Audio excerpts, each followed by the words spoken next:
Hoje vamos contar a história de um jovem de Marechal Cândido Rondon que transformou curiosidade em coragem e fez do mundo a sua casa.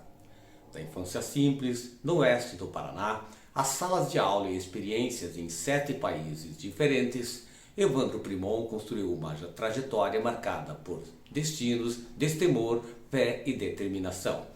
Ele deixou as brincadeiras de rua dos anos 90 para se lançar em uma jornada sem fronteiras e enfrentou o choque cultural nos Estados Unidos.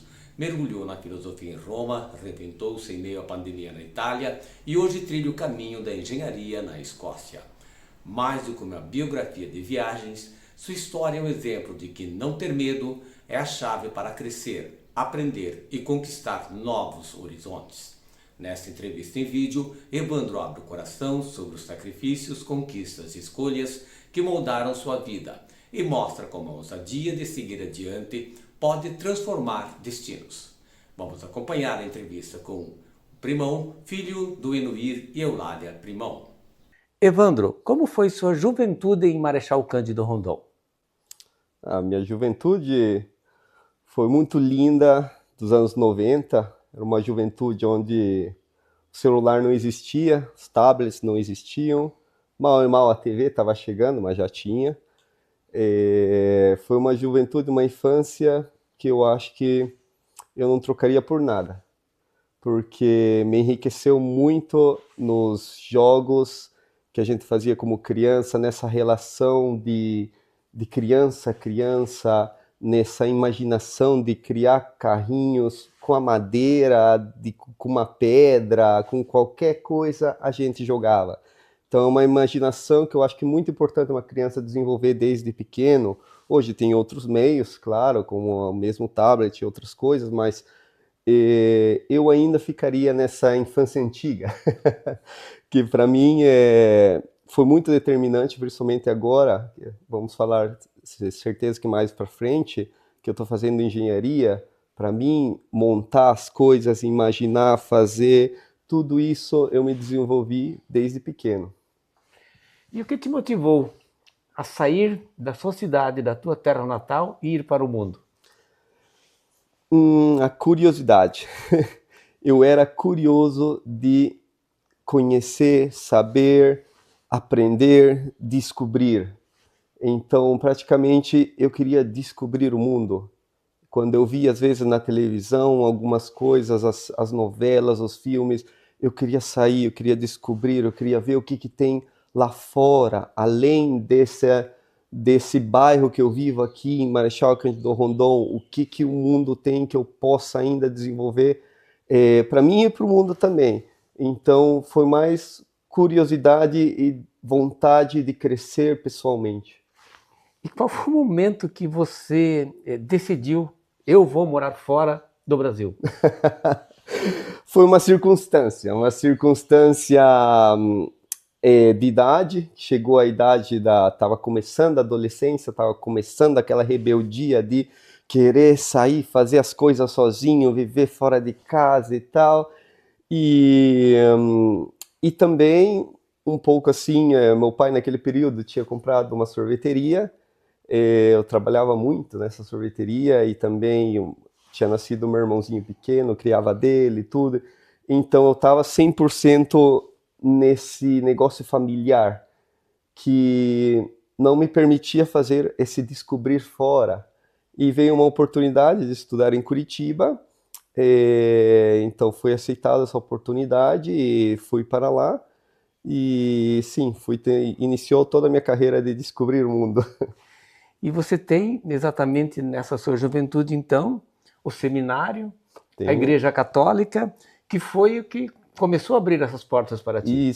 Isso. Quando eu aceitei essa oportunidade de sair estudar fora, foram os padres legionários de Curitiba que vieram aqui em casa e me convidaram a fazer um estudo mais aprofundizado, onde você estuda quase 24 horas, né? Dia, manhã e tarde com latim, grego, te ensina a estudar um instrumento, te ensina a retórica, arte, coisas um pouquinho mais avançadas de uma escola normal, ou melhor, que aqui em Rondon eu não ia achar em nenhum lugar.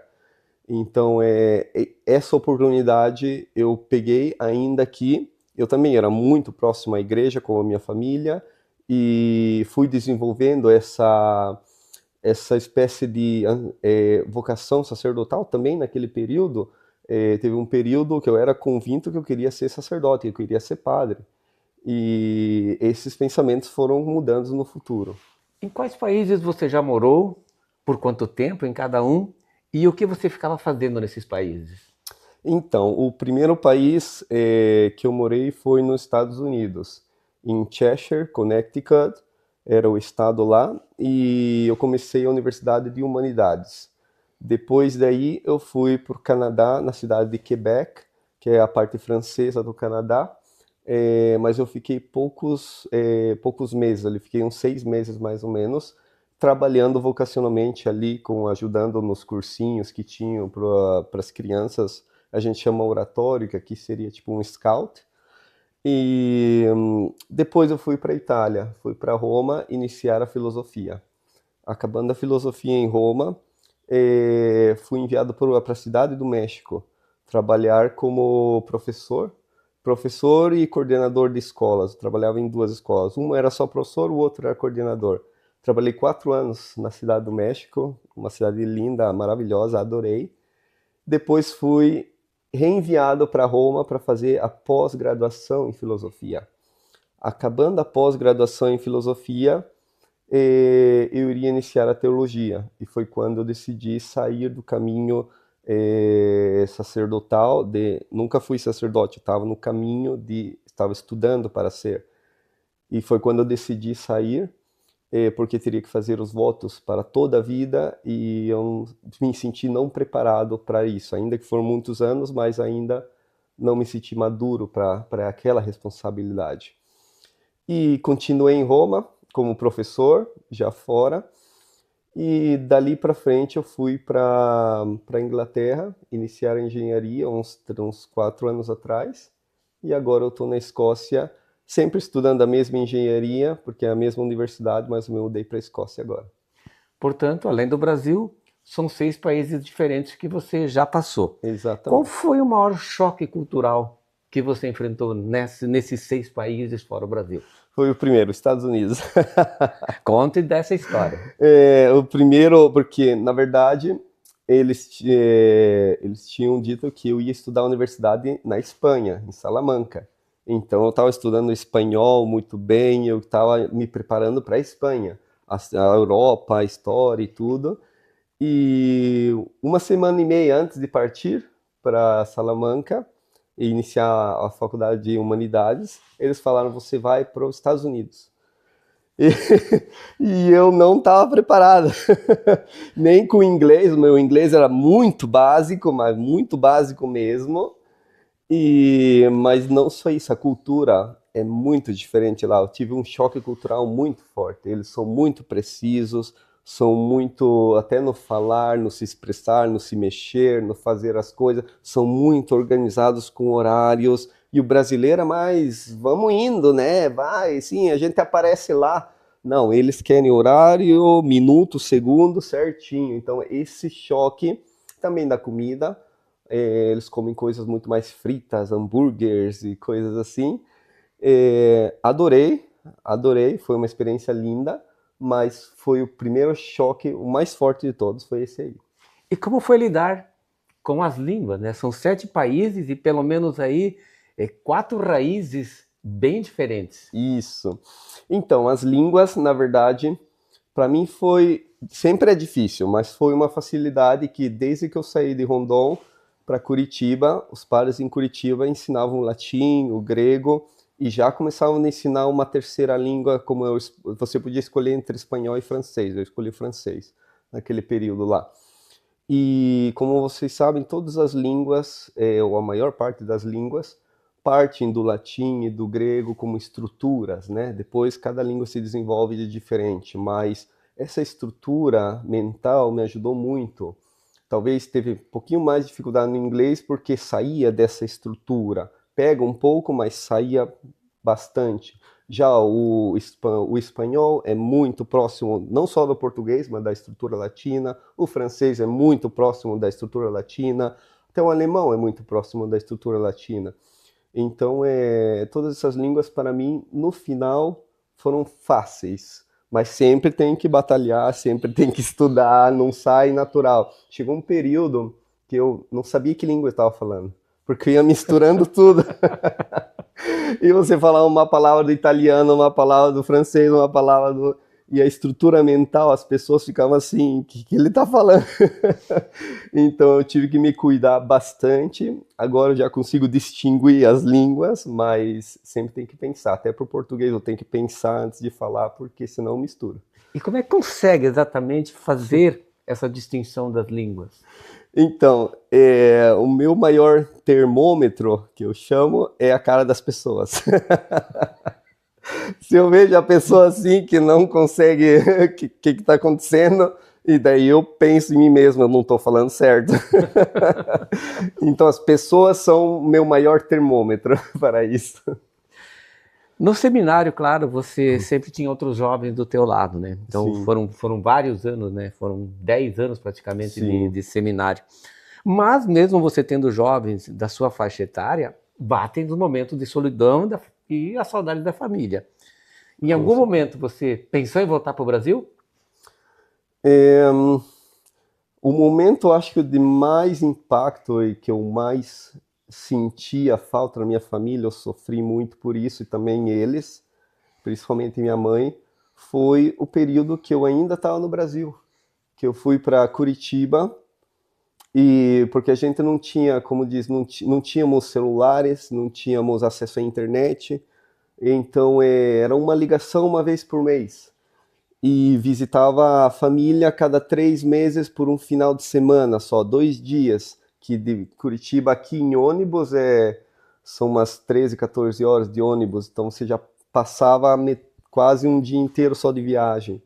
Então foi o momento que eu mais sofri, e também depois em São Paulo. Em São Paulo eu entrei num noviciado, que era um pouquinho mais rígido, porque o motivo do noviciado é separar-se do mundo físico, material, e viver um mundo espiritual. Então ali, por 2 anos, você não tinha o contato com o mundo, você não tinha jornais, você não tinha notícias de fora do mundo que estava acontecendo, você estava completamente fechado no mundo espiritual, por 2 anos. Então, ali foi ainda mais distante da minha família, mas ali eu já tinha um pouquinho mais de idade, então as coisas foram afrontadas um pouco melhor. Mas assim, fora do Brasil, seja eu como a minha família já estávamos maduros para aceitar essa situação. Então a gente sofreu muito mais, ou foi um sacrifício muito maior no início, estando aqui no Brasil que lá fora.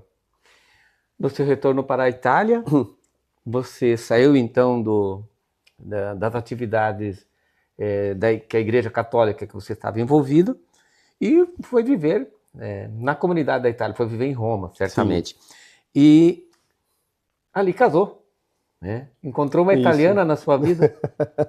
Sim, então, estando ali na Itália, na universidade, sim, eu conheci uma pessoa, se chama Alessia, e ali ela também é professora, então a gente era no mesmo ramo, ela é romana ali, então a gente se casou depois de alguns anos, e a gente se moveu para a Inglaterra juntos. Foi uma missão que a gente decidiu fazer juntos. Ela também, como professora, quis estudar uma outra coisa nos hospitais, e eu quis começar a engenharia. Então a gente fez essa missão juntos e ainda estamos nisso ainda, porque eu tenho que acabar. Antes de nós falarmos de Inglaterra, principalmente de Reino Unido, vamos falar um pouquinho de Itália. Afinal de contas, você passou nos períodos mais conturbados da nossa atual história, né? Que é a Covid. E sim, a Itália é um dos primeiros países que enfrentou a Covid. Então, nos fale sobre esse período, sobre o tempo que vocês ficaram trancados e o que você ficou fazendo nesse período. Na Itália, nesse período do Covid, eu trabalhava nas escolas. E quando entrou o Covid, a Itália começou a se fechar pouco a pouco, né? Primeiro foi fechado os negócios, depois a escola seguiu 1, 2 semanas, e como a questão do Covid começou de piorar, porque na Itália tínhamos muitas pessoas anciãs, muitas pessoas de uma maior idade, e a Itália não tinha uma preparação de hospitais muito desenvolvidos, porque não era necessário até o momento. Então, quando bateu o Covid na Itália, tiveram muitas vítimas, mas muitas vítimas mesmo, porque as escolas não estavam fechadas. Então, as crianças iam na escola, pegavam o Covid, iam para casa ou na casa dos avós e tudo, e passavam para os avós. Então, isso foi uma cadeia muito triste e trágica, na verdade. Então a Itália toda se fechou. Chegou um momento que saiu alerta vermelho na TV, na rádio, tudo. Ninguém pode sair de casa. Quem sair vai ser preso. E a polícia estava fora e tinha que ser preso. Você tinha que pedir tudo para comprar, até as compras. Foi um caos. Muita coisa faltou. Eu me senti prisioneiro, porque não foi 1, 2 dias, foi 2 meses, quase 3 meses que a gente ficou trancado. Então, você pode imaginar a psicologia das pessoas nesse período aí. E na Itália a gente vive muito em, a gente chama palacinhos, né? Palácios, que são os predinhos, né? E a gente sempre vive em apartamento. Dificilmente uma pessoa em Roma tem uma casa com jardim. Então foram situações complicadas, mas, enfim, foi superado. Hoje em dia não tem, as pessoas não têm, assim, digamos, esse trauma, mas ao mesmo tempo foi uma nação que sofreu muito, muito mesmo. Mas a Covid te deu duas grandes experiências. Sim. A primeira, trancado, você tem que se virar e fazer alguma coisa. E a segunda, você virou um comerciante internacional. A Covid, na sua tragédia, que eu reconheço todo o sofrimento das pessoas, para mim foi uma luz. Então, às vezes, isso pode acontecer na vida espiritual também. De uma tragédia você pode pegar uma luz. E para mim aconteceu duas luzes. Para mim, a primeira foi que nesse estar trancado, eu decidi construir alguma coisa dentro de casa, que foi a minha moto, minha bicimoto, que eu peguei um motor de um cortador de grama, coloquei numa bicicleta, arrumei o cabo, coloquei a embreagem, freios e tudo, e liguei no 5º andar, do lado do Coliseu, no 5º andar, eu liguei a minha moto lá em cima. Imagine o eco que a minha esposa tava, vamos chamar a polícia, meu Deus! O eco por todo o palácio e eu lá com a minha bicimoto no 5º andar. Essa foi a minha decisão de fazer engenharia, e dali que eu comecei a estudar, de fato. Já no Covid eu comecei de pesquisar, mas a outra grande experiência era que antes do Covid, bem um pouquinho antes, eu tinha feito um curso de lojas online, que se chama, sim, o marketing online, né? De comerciantes e tal. Então eu fiz esse curso e já estava criando as minhas lojas, escolhendo um produto, sempre revendas, normalmente produtos da China, mas também locais.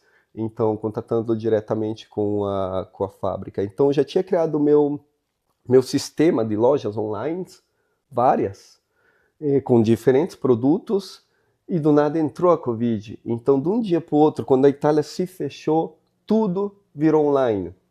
Então, as lojas grandes que vendiam no físico, porque eles eram o monopólio dominante, do nada se encontraram pobres na parte online, porque eles não estavam tão desenvolvidos com os algoritmos do Google, do Facebook, do Instagram, do TikTok, de todos isso, que eu já era esperto e já estava no ar as minhas lojas. Então, de um dia para o outro, eu comecei a receber muitos pedidos que eu não conseguia vencer mais. E daí eu tive que otimizar tudo, contratar pessoas para fazer pedidos para mim, porque eu já não estava conseguindo mais. E, enfim, então passei para mim, foi essas duas vantagens. Eu consegui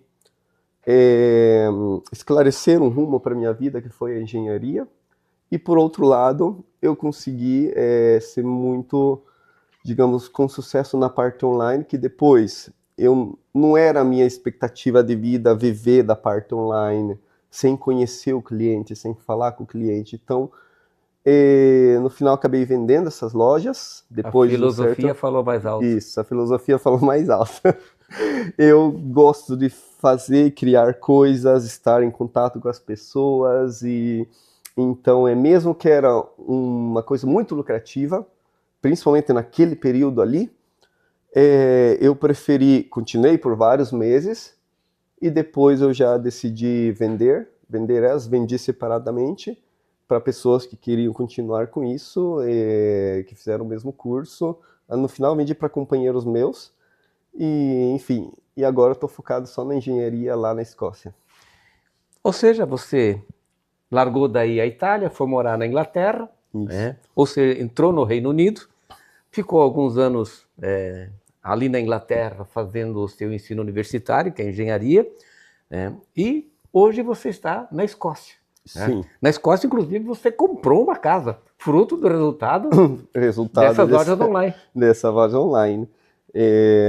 Hoje em dia sabemos que é difícil para qualquer pessoa na nossa idade, como se chama, sim, os portugueses às vezes, sim, na nossa idade é difícil você comprar uma casa diretamente. A gente sabe que sempre tem que ter um sacrifício atrás, tem que fazer empréstimo de banco e tudo isso. E para mim, eu consegui comprar ela inteira, mas eu sei que não é o normal. O normal também lá na Europa é de fazer empréstimo de banco para 30, quase 40 anos e para conseguir comprar uma casa no final da tua vida, praticamente. Esse é o normal da nossa geração lá. E aqui eu tô vendo que tá caindo na mesma situação, né? Então eu tive essa sorte, mas ao mesmo tempo, se eu não tivesse me mexido antes do Covid, essa sorte eu não ia ter. Então, sorte e não sorte. Você tem que também se saber fazer as coisas antes que aconteçam, né? É verdade. Evandro, fale para nós das diferenças, já que você está na Escócia há aproximadamente 6 meses, é isso? Sim. Fale das diferenças da Escócia em relação ao Brasil e o que te motivou a escolher exatamente a Escócia para você morar por enquanto, porque a gente não sabe, né? As suas andanças, pelo jeito, te levam ao mundo. Sempre vão, né? Sempre vão. Então, praticamente o motivo de ter saído da Itália, antes de ir para a Escócia, de sair da Itália, assim, em geral, foi por esse motivo que a nossa geração está trabalhando quase como escravo, no sentido que você consegue trabalhar, você consegue trabalho, mas você paga tudo, você não deve nada, mas você nunca fica com dinheiro para o final do ano para nada. Então você nunca cria um patrimônio, você está num sistema, num loop que você nunca vai para frente. Vai ficar ali 50 anos da tua vida, vai se aposentar e você só pagou outras coisas, só isso. Então você depende de uma herança familiar para poder crescer. E isso eu acho não um país, digamos, que te leva avante, porque eu quero criar com minhas próprias mãos. Eu quero o que é meu, o que vem de herança e tal, não foi criado com o meu suor. Então a gente decidiu sair da Itália por esse motivo, por ter uma oportunidade de criar uma coisa com as nossas mãos, com o nosso suor, e ao mesmo tempo ter uma qualidade de vida um pouco melhor. Eu amo a Itália, amo Roma, sou cidadão italiano, tenho dupla nacionalidade. Roma é uma das cidades mais lindas que eu já conheci, mas viver em Roma é muito diferente. Você entra nesse esquema de trabalhar e estar ali e não conseguir nunca com algum dinheiro extra. E também as distâncias são muito tempo que você perde da tua vida para ir de um lado ou do outro da cidade. É considerado pessoa de luxo quem faz menos de 1h30 para chegar para o trabalho. Então é 1h30 para ir, 1h30 para voltar na mesma cidade. Então é uma coisa absurda. E para mim, 3 horas da minha vida dedicado só para ir para o trabalho todo dia, eu acho que uma perca de qualidade de vida muito grande. E como eu te falei já antes, a gente lá em Roma, a gente não tem jardins nas casas, a gente vive em blocos, a gente vive nesses apartamentos bonitos, tudo com mármore e tal, mas eu sentia uma qualidade de vida muito baixa nesse sentido. Eu não tinha tempo para mim mesmo, vivia fechado. Então a gente decidiu sair da Itália para pegar uma qualidade de vida melhor, que a gente encontrou lá na Inglaterra, que foi o primeiro lugar que a gente foi, na cidade de Derby. Eles pronunciam Derby. E tem o time de futebol lá, bem bom. E a gente foi de aluguel, a gente pegou uma casa com um jardim na frente, jardim atrás, era 2 andares. Ali eu na engenharia consegui fazer experimentos, consegui transformar coisas, consegui construir, e a gente conseguia estudar. A qualidade de vida é muito melhor, ainda que a comida é questionável, no sentido que é tudo muito industrial, a comida lá. Mas a questão da Escócia veio porque Edimburgo estava oferecendo umas ofertas de trabalho muito boas. Edimburgo é a capital da Escócia. Reino Unido está feito por 4 países, né? Wales, Inglaterra, Escócia e Irlanda do Norte. Então, Inglaterra e Escócia estão dentro do Reino Unido, então não tem fronteiras ali. É só uma fronteira, digamos, imaginária. As mesmas regras são para um e para o outro. Então, para nós, ir da Inglaterra para a Escócia era a mesma coisa. Era só subir 5 horas de carro. Então, a gente foi para cima e lá a gente conseguiu comprar uma casa nossa mesmo. Também com jardim na frente, jardim atrás, grande, 3 quartos, banheiro. Muito lindo. Realmente, eu estou muito satisfeito dessa conquista, porque eu sei que para a nossa idade, a nossa geração, não é fácil, e pelo fato de sair do aluguel é uma vantagem enorme, e os preços lá são mais caros, mas também você ganha muito bem para isso. E depois, se a gente quiser entrar na parte financeira, a gente pode entrar em mais detalhes, como eu explicava para vocês hoje em dia, aqui em Rondon, se eu vou comprar um cachorro-quente, custa R$18. Em 2001, 2002, quando eu estava em Rondon, custava R$1 o cachorro-quente. Então, essa diferença é absurda. Eu estou pagando 18 vezes o que eu pagava 20 anos atrás. Lá, eu ainda compro um cachorro-quente com pounds, né, que seria 1 libra. Eu ainda compro. Então, mesmo que a gente tenha o mesmo salário, talvez, que vocês, a gente consegue comprar muito mais mesmo. Então essa é a diferença da Escócia, que eu considero qualidade de vida, porque agora eu consigo ter dinheiro, eu tenho minha própria casa, tenho um espaço, e eu consigo criar coisas, eu consigo evoluir na minha própria vida pessoal, na minha vida familiar, e criar projetos, que é o que eu quero. Mas qual é o salário mínimo que existe na Escócia comparado com o salário mínimo do Brasil? E o que um salário mínimo na Escócia você consegue sustentar? Então, o salário mínimo na Escócia é 2.100 euros, pounds, no caso, seria libras, porque como a União Europeia saiu ou melhor, a Escócia, o Reino Unido saiu da União Europeia, eles nunca tiveram um euro lá em cima, eles sempre tiveram a libra. Mas então, a libra é 2.100 libras, praticamente aqui no Brasil, não sei, quanto que é o salário mínimo no Brasil, seria? 1.520 aproximadamente. Então, se você vê, a diferença não é tão grande entre um salário mínimo e outro. Em valores numéricos, né? Em valores numéricos. Mas monetariamente... Mas, isso, eu ainda compro um cachorro-quente com 1 libra. Vocês pagam 18. E multiplicando isso para qualquer coisa que vocês compram, um pacotinho de feijão, um pacotinho de arroz, a farinha, o ovo, o leite, qualquer coisa, pagando 18 vezes mais o que deveria ser, claro que no final, vocês com um salário mínimo não sobrevivem. Lá, eu com um salário mínimo, eu consigo pagar todas as despesas da casa, tudo, luz, água, gás, carros, seguro para os 2 carros, seguro para a moto, tudo, IPVA, tudo, 2 cachorrinhos, as despesas veterinárias, tudo que tem que ser, eu consigo pagar tudo e ainda sobra um 40% do salário. Para você, investe ou guarda para construir alguma outra coisa, Então, com um salário mínimo, se você vive em dois na casa e tem 2 salários mínimos, você ainda tem um salário completo só para gastar e mais 40% do outro.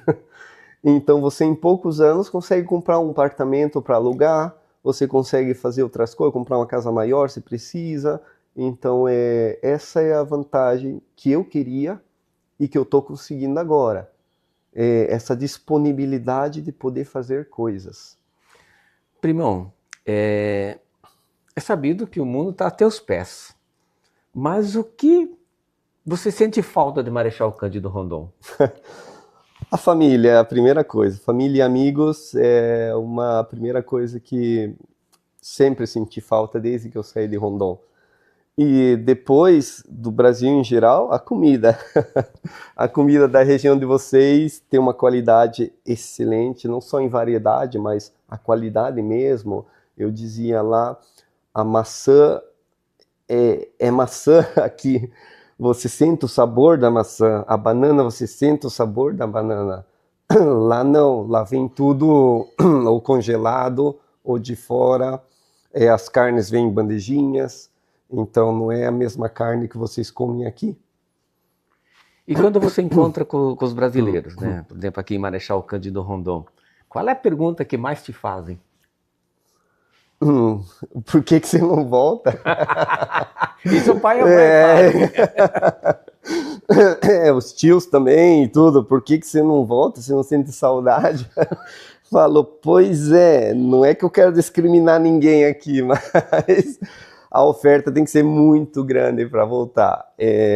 Talvez economicamente, na situação familiar, até ganharia mais aqui, mas o estilo de vida é tão diferente, a gente não tem cercas lá nas casas. As casas têm uma cerquinha assim para bonito. A polícia não tem porte de arma, a polícia não leva arma. Então nenhum policial tem arma. Eles não podem. Então porque a polícia lá é um serviço social, eles te ajudam, eles são para a comunidade, eles vêm, eles te orientam, principalmente os estrangeiros que não sabem as leis, você pede para eles, te explicam como é que faz. Então é uma vida mais natural, relaxada, você está no meio da natureza com tecnologias, mas você está tranquilo, você não tem essa de que nossa, se eu não tranco a porta, pode ser que alguém, se eu deixo a bicicleta lá, vão roubar. Não, isso aí, algumas partes, obviamente sim, né? Na Inglaterra, obviamente sim, mas não é o normal. Primão, a sua juventude em Marechal Cândido Rondon influenciou alguma coisa na sua personalidade, no seu caráter, na sua decisão de vida profissional? Muito. Começando, acho que primeiro de tudo, a família de novo, eu repito muito porque realmente é uma peça-clave. A educação que a gente teve nos anos 90, que era uma educação mais do campo, que era sempre tinha propósito para as coisas, tinha sempre regras, tinha sempre princípios atrás, tinha sempre uma educação católica, de moral, e tudo isso dava sentido na minha vida. Mas depois também aqui em Rondon eu passei praticamente sempre por escolas públicas, e a escola pública para mim como dizia assim, é uma mãe no sentido que te ensina muitas coisas, porque você não tem aquela defesa que hoje as criancinhas têm, coitadinho e tal. Então você se encontrava em situações que você tem que se defender você mesmo, seja na palavra, verbalmente, ou seja fisicamente, né? E você aprende a criar um caráter ali, um caráter de luta no sentido, um caráter de que você, se você não faz, ninguém vai fazer por você. As tarefas iguais, naquele período, se você não faz, hoje em dia eu vejo que a mãe e o pai estão ali ajudando a criancinha a fazer as tarefas e tal. No meu tempo não era assim, no meu tempo era cada um tinha que fazer. E você tinha que ir na biblioteca, você tinha que pesquisar o livro mesmo, fisicamente o livro. Hoje em dia tudo no Google, você vai, Google, hoje ChatGPT, então essas tecnologias são boas, tem que saber usar, mas também não pode substituir a tua própria mente, a tua própria cabeça. Esse é o grande perigo até das inteligências artificiais, que são tão fáceis que às vezes esses processos de pensar e de administrar o teu próprio pensamento, as próprias coisas, acabam ficando para trás e as tecnologias acabam substituindo isso. Então, aqui em Rondon, além da família, a escola e o ambiente que a gente tinha, eu me lembro de, antes da primeira série, o Jardim 3, eu ia de bicicleta na escola. Eu tinha minha bicicletinha pequenininha, eu ia para a escola de bicicleta. E eu era feliz e era a coisa mais normal da vida. Hoje em dia, lá em Roma, que eu que fui professor, os rapazes de 14, 15 anos que vivem do lado da escola, não vão sozinhos, vão com o carro, com a mãe e com o pai.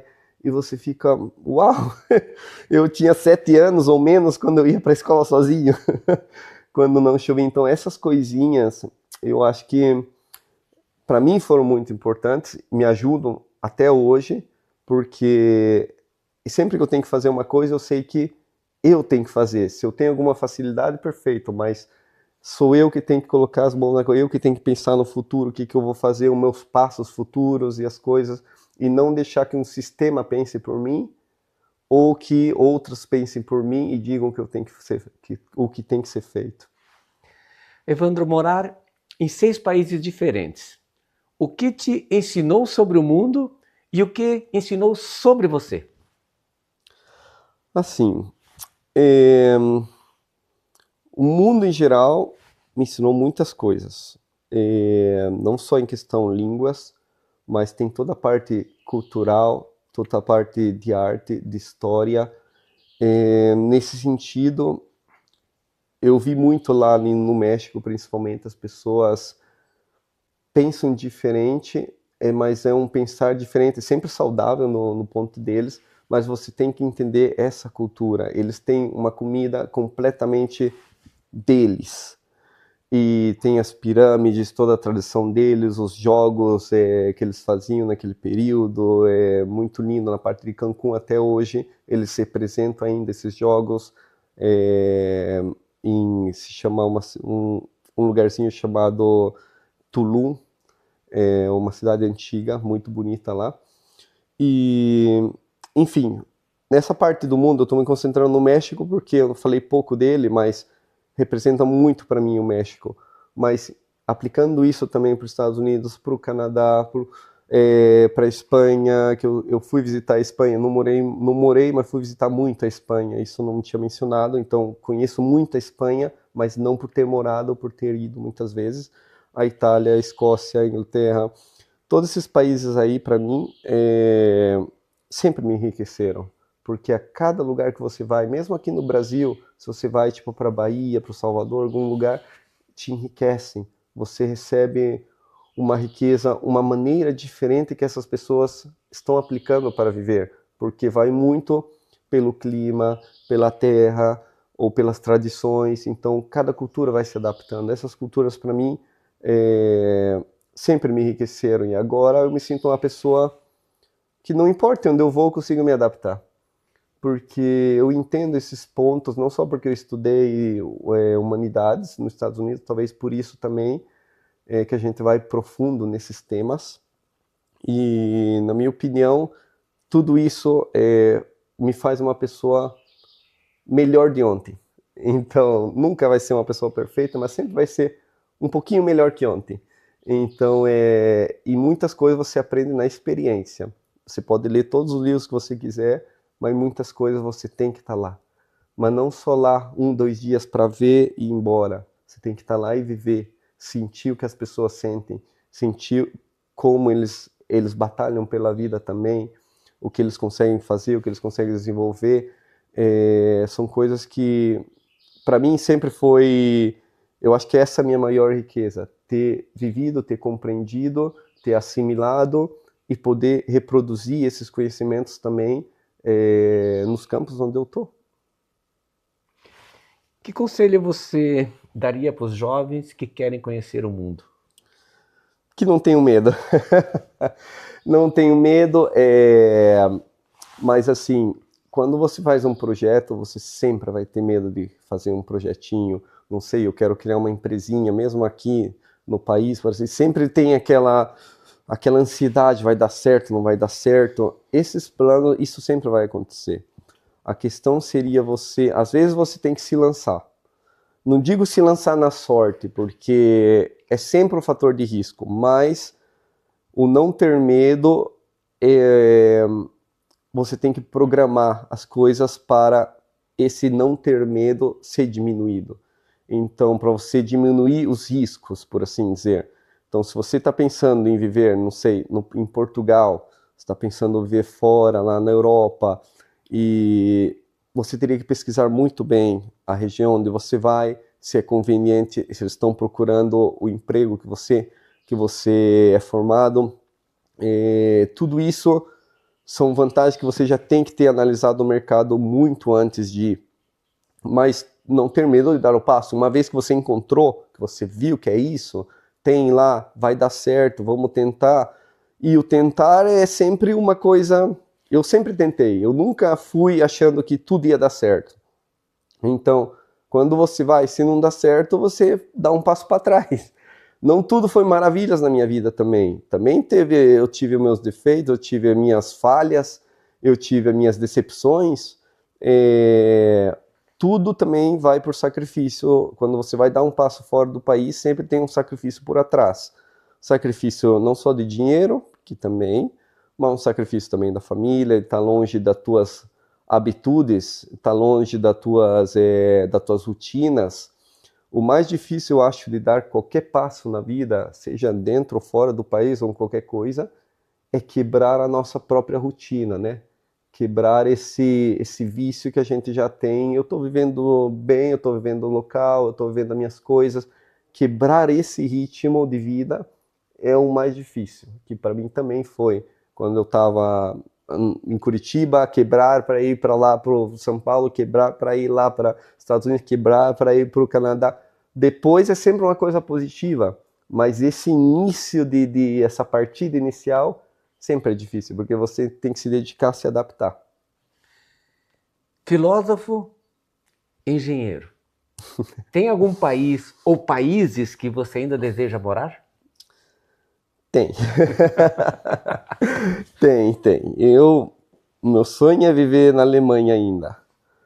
Mas o alemão eu nunca estudei só alguns princípios do alemão, mas ainda que aqui é uma terra de alemães e muitas pessoas falam, eu nunca falei, eu só escutei o Oktoberfest e só isso. Mas eu vivendo na Europa, eu visitei a Alemanha muitas vezes, então conheço pessoas ali, tenho amizades, fui vários dias, várias vezes. Então, é um país muito bem organizado, é um país onde a engenharia é muito avançada, as máquinas e a filosofia deles para construir também é diferente. E é isso que eu admiro, porque eu acho que eles englobam as duas coisas que eu quero. Essa filosofia de vamos construir uma coisa, projetar, pensando para alguma coisa específica, para melhorar, e depois toda a tecnologia que eles têm de engenharia para fazer aquilo, eles têm.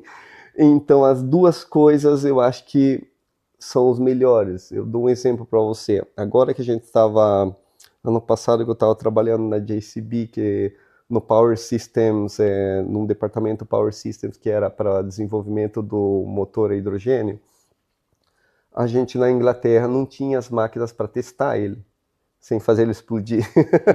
Então a gente tinha que pegar o motor, ir lá para a Alemanha, engatar na mesa deles lá nos cabos, tudo certo, com todas as proteções, para poder testar, só para ver os testes, os níveis, as coisas, e daí voltar para a Inglaterra, fazer as modificações, voltar para a Alemanha, refazer tudo. A gente tinha que ficar fazendo esse ping-pong muitas vezes, porque a Alemanha tem essa tecnologia de fazer as coisas. A engenharia é forte. A engenharia. E a filosofia também de querer construir um motor à base de água, à base do hidrogênio, que não polua nada e que dá mais potência que a gasolina ou qualquer outro combustível que a gente tem no mercado de hoje.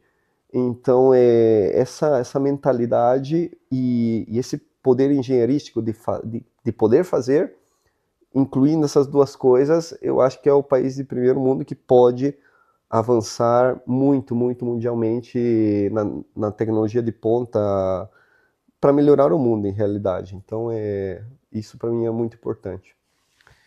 Evandro, e para nós concluirmos, Deus na sua vida. Deus na minha vida é um pai, é um tudo. Eu não tenho passo que eu dou na minha vida sem que ele esteja presente.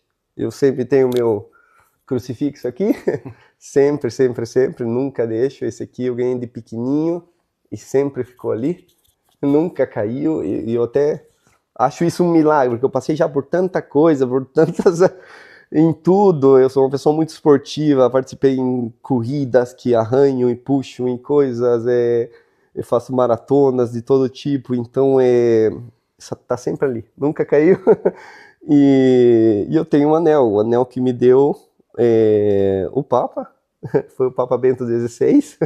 Legal. Então esse anel ele tem todo o Pai Nosso desenhado ali, escrito, e eu sempre tenho ele, eu sempre uso. Então, claro, esses são coisas materiais que eu tenho em mim, mas obviamente no ponto espiritual, Deus sempre tá, sempre, sempre, sempre, em qualquer passo que eu faço, e sempre tem oração atrás, sempre tem o pensamento nele que vai dar, vamos ver, vamos tentar, até nas caídas, porque não só é Deus quando as coisas funcionaram, também é Deus quando as coisas saem errado.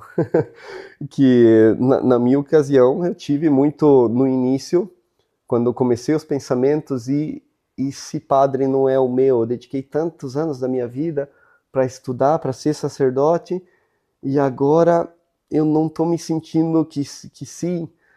Então esse foi um momento decisivo na minha vida, e também em questão de Deus, podia criar uma rebelião interna, criou uma rebelião interna, mas ao mesmo tempo me aproximei muito mais de Deus nesse período, porque sim, eu aceitei que foi o caminho dele, eu aceitei que foi Deus que estava traçando esse caminho para mim, mesmo que não seja na vida sacerdotal, mas ele estava traçando por mim. Mas eu ainda estava nas dúvidas, nas coisas, mas analisando agora a minha vida, depois que eu saí,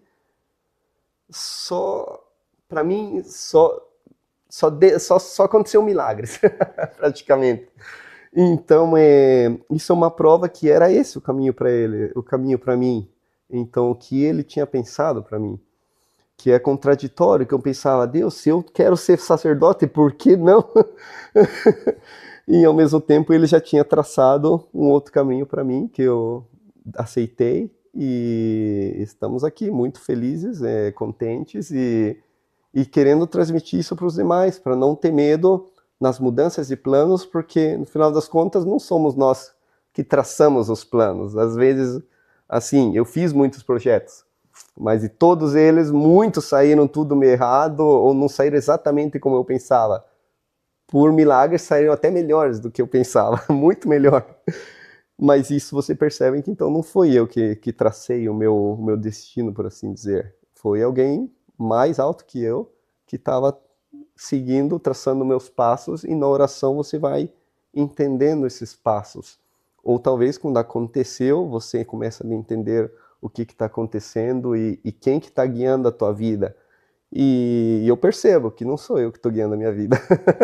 Eu faço uma pequena parte, certeza, mas eu tenho que colaborar. E Deus vai guiando esses passos, eu só vou seguindo, e realmente estou muito contente, muito feliz. Nosso agradecimento, então, ao Evandro Primão por ceder o seu tempo aqui em Marechal Cândido Rondon. Está com uma agenda bastante corrida, tem bastante atividades, já se preparando para embarcar de volta, inclusive. Pois né? Já. Mas dedicou esse tempo para a gente, e nós agradecemos a ele pela oportunidade de falar sobre o mundo. Muito obrigado pelo convite. Para mim sempre é um prazer, eu sempre digo que é uma honra vir para Rondon, eu adoro essa região, essa cidade. E sim, sempre que eu venha, eu vou sempre visitar todos que eu conseguirem. Desculpe as pessoas que eu não consegui visitar dessa vez, mas a agenda teve bastante apertada e eu não podia estender mais porque eu tenho provas lá de engenharia. Eu devia estar estudando. Mas, enfim, assim, é sempre um prazer revisitar todo mundo e cumprimentar vocês. Muito obrigado outra vez pelo convite.